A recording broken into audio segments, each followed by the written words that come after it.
Welcome to the Tanya Acker Show.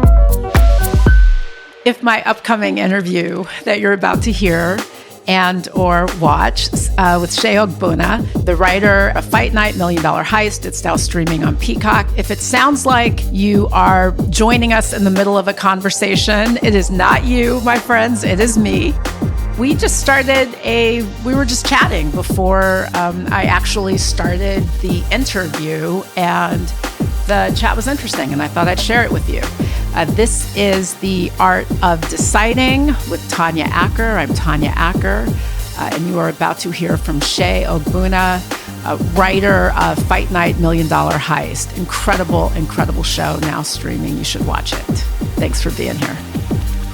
Atlanta's special. Atlanta's a lot. I mean, I went to Howard. I went to Howard too. You did not? Yeah. I didn't. I can't believe. I'm embarrassed I didn't know that. It's so weird I don't broadcast it. But yeah, like Debbie Allen. We met when Debbie Allen was on the show. I was just like, yeah, I went to Howard. She was like, what? How did I not know that? I was like, yeah, it's not that I'm so proud of being from Howard. I don't broadcast it. But I came out. Taraji went to Howard too. I don't even think I got a chance to tell Taraji. That's how crazy.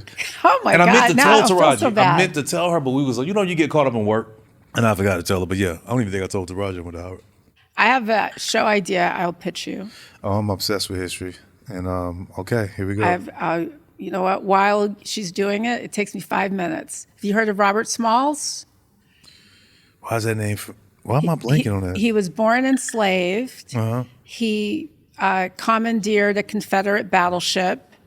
He picked up his crew's family on the way. Mm-hmm. He sailed the Confederate battleship past 7 Confederate battle lines, and the way he was able to get past the checkpoints is because the white captain, wore a big hat, so he covered his face with the hat, and he knew the battle signals, so he had to sail past like 7 of those. Yeah. Then he delivered the battleship to the Union Army, and since it was a battleship that was used to capture a Confederate fort, it had all this war material.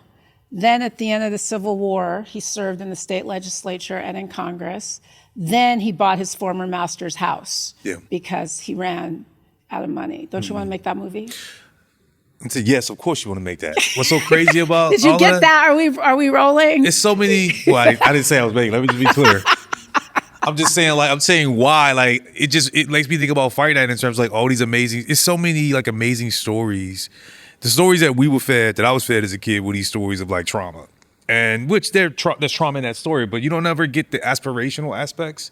And like I feel like there are not a whole like slew of those stories, but I feel like there are stories like that. It isn't like 1 or 2 of those. It's amazing. I feel like there's a lot of those stories, and I want to see more of those. And the reason I'm saying I got like, in terms of like when I hear Civil War, Confederate ships, I'm like, well, I got my Civil War Reconstruction thing I want to make, and they're only letting us make like one period piece. First, one period piece a year, but not one. They let us make one Civil War thing every 5 years. So I'm like, you got to get in line with that one. But you can make anything you want right now. I don't know about that. You know, you're on all of the lists. That's not what I mean. Have we started? You joined me midstream in my conversation with Shaye Ogbonna, creator, executive producer, and showrunner of the fantastic series on Peacock. It's streaming right now. Fight Night, Million Dollar Heist.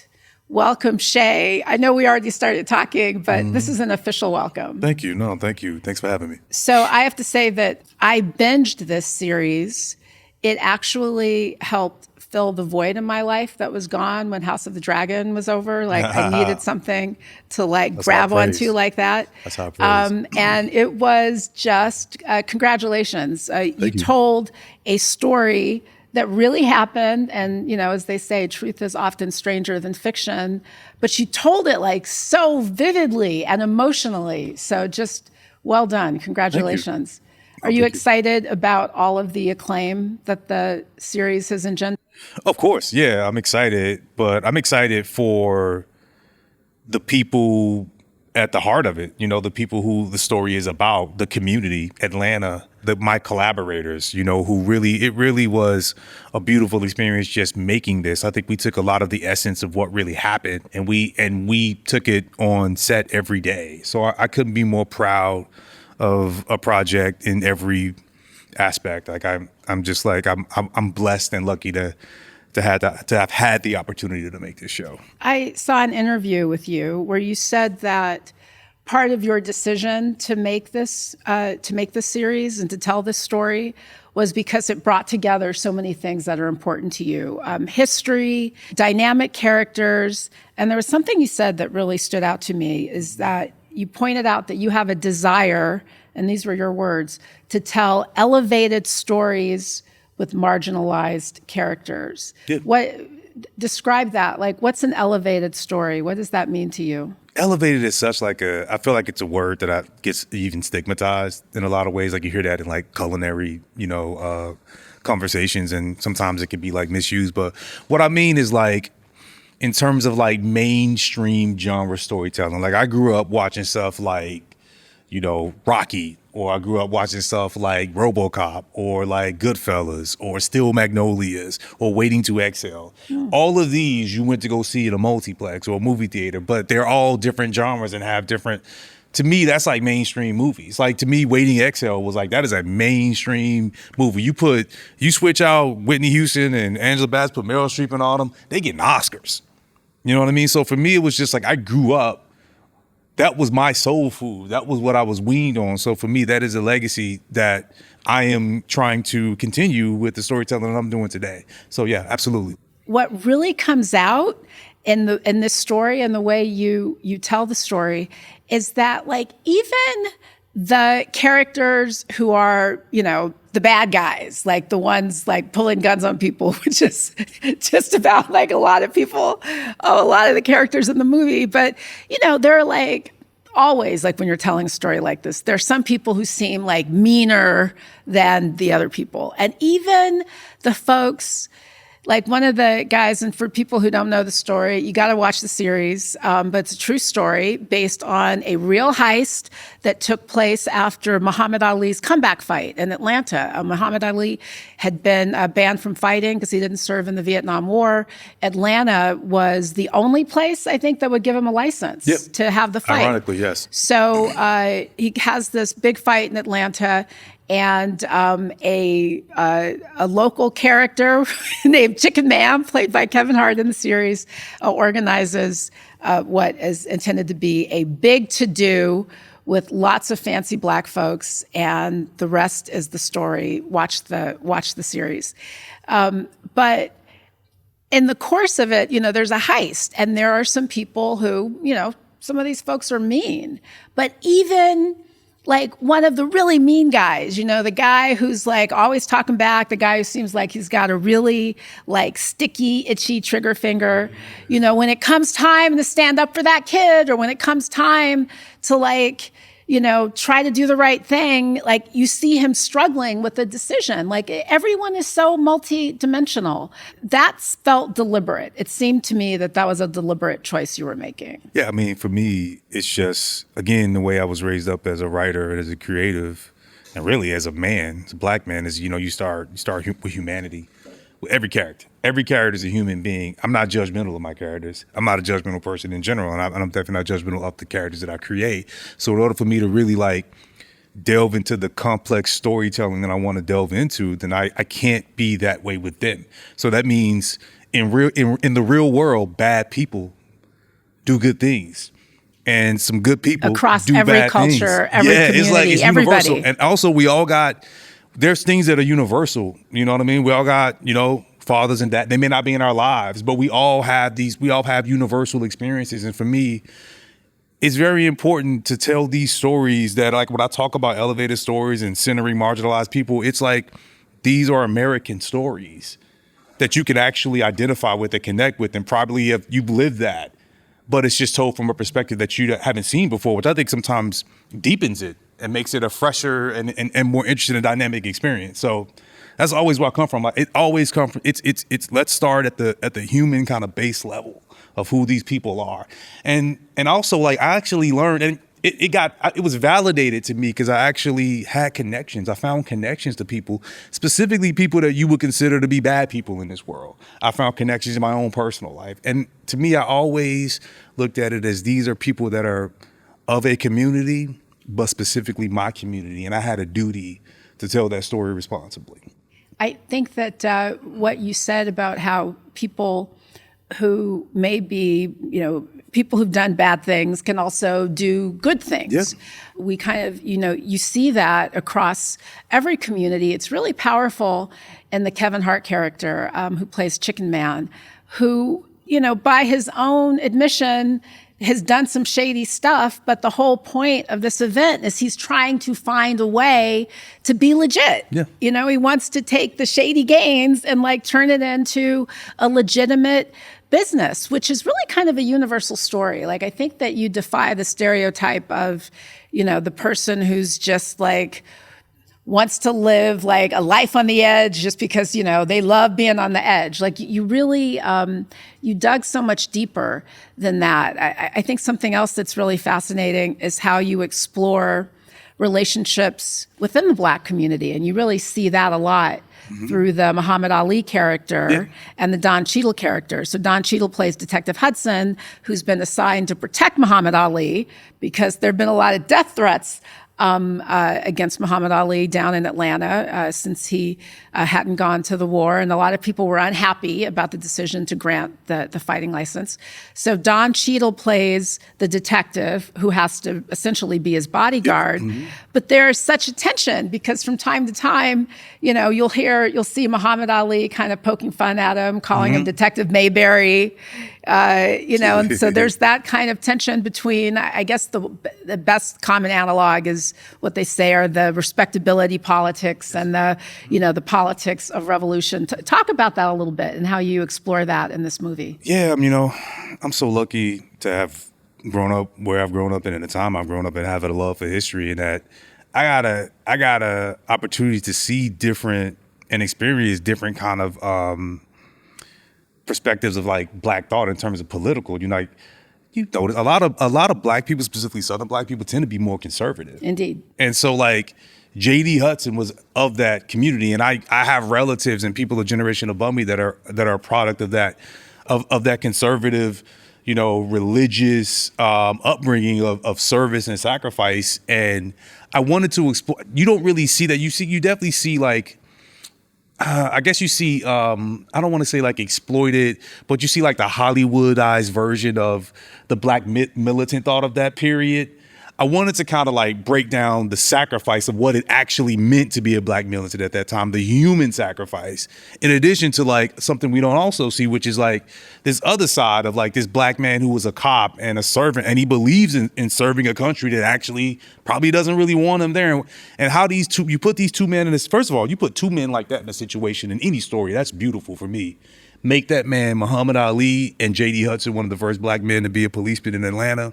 And that's fight night, It's just something you've never seen before. And speaking of J.D. Hudson, Detective Hudson in the movie, not only do you see this tension between him and Muhammad Ali, but you also see what he deals with on the force. Yep. And how a lot of his colleagues don't want him there, and what that struggle looks like. So it really gives you this empathy, for folks who are kind of caught between this tension of saying, I want to do the right thing, I want to serve my country, I want to serve my community. Meanwhile, this other guy who I'm serving with calls me the N-word and I get suspended. Yeah. So it does you look at all of these themes. But, the other thing about this series is that it's so beautiful. It has all of that, multi-dimensionality, and you get the richness of these characters. And then it also just has that kind of 70s glam. Everybody's beautiful, everyone's shot beautiful. It's a film with a Black cast, and as a brown-skinned person who's worked in front of the camera, you can always tell the difference when the person behind the camera thinks that the person in front of the camera is beautiful and they want to bring that beauty out. And that movie, this really happens here. Everyone just looks stunning. And it seems that there's a real appreciation for their beauty. Yeah, I was getting emotional when you talk about that because it was a blessing to be able to work on set every day, and you would just see I'm talking about the background. I'm not talking Taraji and everybody else. You see 100 just immaculately dressed Black people come out of a stage and dress the way they dressed in the 70s, where you dressed up, and you see, and it was just the dignity and the passion, and it put every day. That's what gassed me up to keep doing what I'm doing. I don't think it's been said the way you said it. Yes, the person behind that camera was telling the world this is what is beautiful to me, and this is what is beautiful to my community. This may be have a little more pounds on it than you used to, or this may be a little bit darker than you used to, or this hair may be a little bit coarser than you used to. But everybody in front of that camera, I was saying, like, these are people that are beautiful to me. And there were definitely some conversations where that had to be fought for. You know what I mean? Where there was a certain lens of beauty that has been disseminated. I'm like, that is not the way I grew up.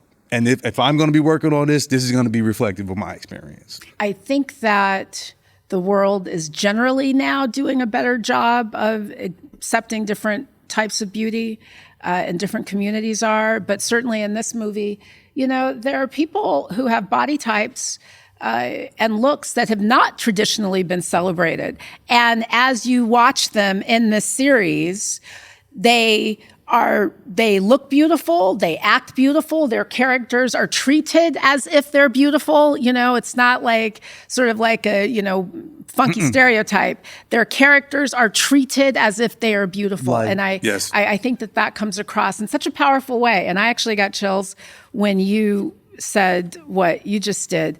This had such a big cast. I mean, everybody's in this. Kevin Hart, Samuel L. Jackson, Taraji P. Henson, Terrence Howard, Don Cheadle, lots of new fresh faces too, like a lot of the young people, gunners we call them, who we haven't seen. Like with all of that, talent, all of that writing on a project like this, tell me if you can, what was the hardest decision that you had to make as you were going forward? Is I write as if the character that is in this scene, it's their show. Every character on this show, I'm like, I could get on their own show if I wanted to. I really like their world is so important because I do that level of, I'm all about backstory. I'm all about building what got them here. So like, for me, like every character is I put that level of intensity into. So for me, it's when you have to like, because you do that, you have ideas and things you want to do and you end up having to like cut things because you just have a whole, when you're trying to serve up a whole buffet, everything can't get on the plate. So specifically, there were storylines that I wasn't able to really give the space and attention that I really wanted to. And one specifically that I actually want to like actually speak on is J.D. Hudson's wife, Dolores Hudson. Like, yeah, I really wanted to. There were some interesting storylines we wanted to explore with her, specifically with the young man that had been brutalized by Officer Mason. We had some really like could have had her own show. So like that was something that we had to like kind of reduce and cut down because we just didn't have enough bandwidth because we're again trying to service like Frank Moten had is like a huge storyline. So like things get cut, and I hate that, but that's part of the job too. He's a series. Frank Moten, the Black Godfather, as it were, played by Samuel L. Jackson. That's a whole other series, I think, just him. And it's interesting that you mentioned Detective Hudson's wife. She plays a social worker who advocates for a young man who had been assaulted by one of Detective Hudson's colleagues, with whom Detective Hudson also has some words in the film. So you really do you explore all these layers at the same time. I remember reading that's why you and Will Packer were excited to do it in this format, to do it as a limited series, as opposed to, as say, a 90-minute film or a 2-hour. Yeah. You could tell so much more. And that's what it needed. Yeah, frankly, this story had been out there trying to be made for a while, and specifically as a film, and it just never happened. And there's a lot of reasons probably why, but I think the movie guy reason is that the storytelling reason was that I think the limited series was such the perfect format because it gave you the opportunity to really explore the ensemble and the world. Like the robbers, for example. You wouldn't have been able to do that in the film. They would have been a little more stock characters, but we were able to explore them as humans. So when things happen to them, we feel for them. And also it's complicated because a guy like Willie Black is doing some really terrible things, but he cares about this kid. Why does he care about that kid so much? And it just makes you just want to like follow Willie Black wherever he goes. You know what I mean? It's like, what is up with him? Yeah. Because you're so mean. Yeah. Except I see you do this thing and you're so mean. That's when it's great. It's really, there's a lot of richness in it. I know you also have written several episodes of Penguin. You I feel like I wrote several episodes of Big, but I only technically wrote one episode. You only technically, okay. Yeah. All right, well, you only technically wrote one, but... I don't want to take anybody's credit. I know the episode that you wrote, and there's so much stuff going on. So many people want to do this, and they want to be in this world, and they want to do what you do. What are the things that you think they should think about? I am somebody, like, I remember when I was in college. Also, by the way, I just found out that we both went to Howard. HU, Stand up. I remember when I was in college, my parents said, what do you want to major in? And then there was a moment where I was like, I really like art. I think I would major in art history. And they said, well, we lost the trust fund that you never had, so you should think about law school and maybe go to the museum on the weekend. And so I always had different, versions of that lesson, right? And so when you meet people now who really kind of want to take a leap, what are the things that you tell them? I mean, you've achieved an incredible amount of success, and it's rare. But, sometimes people should pursue dreams. What's your advice? My advice, I feel like one thing I want to say, the way I was raised up, is just like, when you get to a certain place, kind of make it a little bit easier for the ones behind you. You know what I mean? And for me, the thing that I had to do that I wish people didn't have to do is I had to leave where I was from. Like, one of the greatest compliments I got was from Craig Brewer. I can't say his name today. Craig Brewer, who is, our pilot director, producing director on Fight Night, director Hustle and Flow, Dolomite is my name, all of those great things. He told me I was a regional filmmaker, which means my work is very much connected to the place that I'm from. I'm able to connect place to my work and the place that I'm from, which is beautiful. So for me, the fact that I had to leave this place to find success, it used to be you had to go to New York or LA to make it. You know what I mean? And I had to learn that lesson over and over and over, and it took me a while to get where I would have got here a little bit earlier if I didn't learn that lesson a little earlier. So what I try to tell people is, what I told a group recently when I sat with some students in Atlanta was they would ask me, should we leave? I was like, no, stay where you are. And it connects to the advice I always give people, which is, and it's been said, find your tribe, network where you are. We had the privilege where I really learned it was Howard University. Because the thing about Howard University, there's a special thing in the water at Howard University where it's just I don't know how to tell, and it's connected to Atlanta, where it's just we gonna get it. There's an aspirational thing there. It's just we built different, we think different.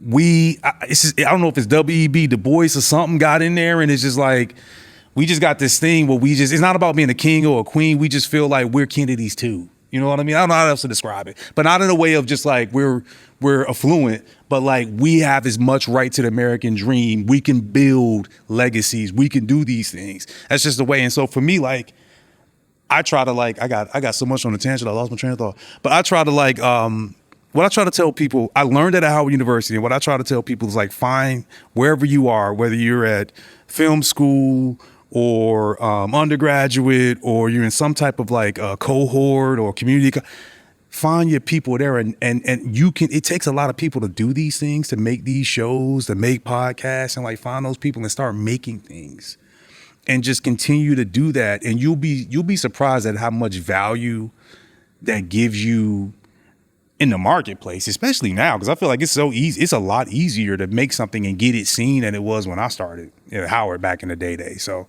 that's why I tell people, I just tell people, yo, you can't do this alone. There are people that are, instead of trying to I love mentorship and that's great, but instead of trying to connect with instead of trying to find Issa Rae started with her people. Mm-hmm. When she was doing Awkward Black Girl. Oh my God, I loved it. Watch Awkward Black Girl and watch the behind the scenes of Awkward Black Girl and see her with the 5D. She didn't know how to operate. There's literally a dude in the corner, trying to and you can see her saying I just bought it 2 days ago. I think that's the power button. But that's what made it so. It was so low-fi, but she knew this character, she knew this world, and she's got a bunch of people, and they just made it. And look where she is. And I guarantee you that's the same fundamental she uses now. Just find your tribe and just build, because there's no right or wrong way to do this. It's just as long as you got it, if you have talent, and I know, man, it sounds really but if you got that talent and you know what you're doing and you're working hard, you just gotta it's about meeting opportunity. It's funny you mentioned Issa Rae because I was an early adopter.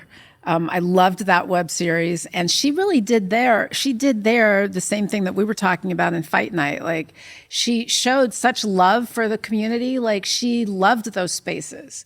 Like, she loves LA. She loves her part of LA. And that's, yep. You know, and it made me love that part of LA. Right. It makes people, who I think are inclined to think things about South LA or Inglewood or what have you. I think that it introduces you to communities in ways that the broader culture doesn't always introduce you to them. We'll end with this. This movie, Fight Night, the limited series rather, streaming on Peacock. You should watch it. It tells the story of this party, which was sort of like Atlanta in its infancy, right? Like, Atlanta wasn't the Atlanta that it is now. And so when you think about, you're from Atlanta, this is a story, kind of like the origin story of your community. And if you look at the distance that has traveled, but we've traveled between, let's say, Chicken Man, and then the people in Atlanta now who are building studios and running businesses and running banks, all of this, it kind of gives you chills when you think about how this community has grown and evolved and really become the powerful metropolis that it did. And it kind of, the seeds for that were laid the night of the heist. It sounds crazy, but it's true. I really do believe that. I tell people all the time, Atlanta is this very interesting place. And you've seen it. I think you've seen it depicted of it has this interesting kind of intersection of really, really aspirational,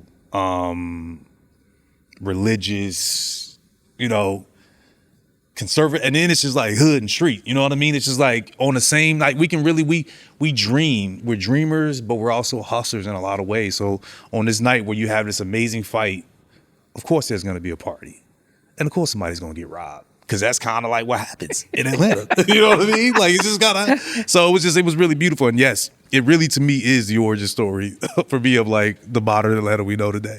Yeah. Shaye Ogbonna, fighter, Fight or flight, writer, yeah. Okay. Showrunner, writer, creator of Fight Night, the $1 Million Heist. You can now see it on Peacock.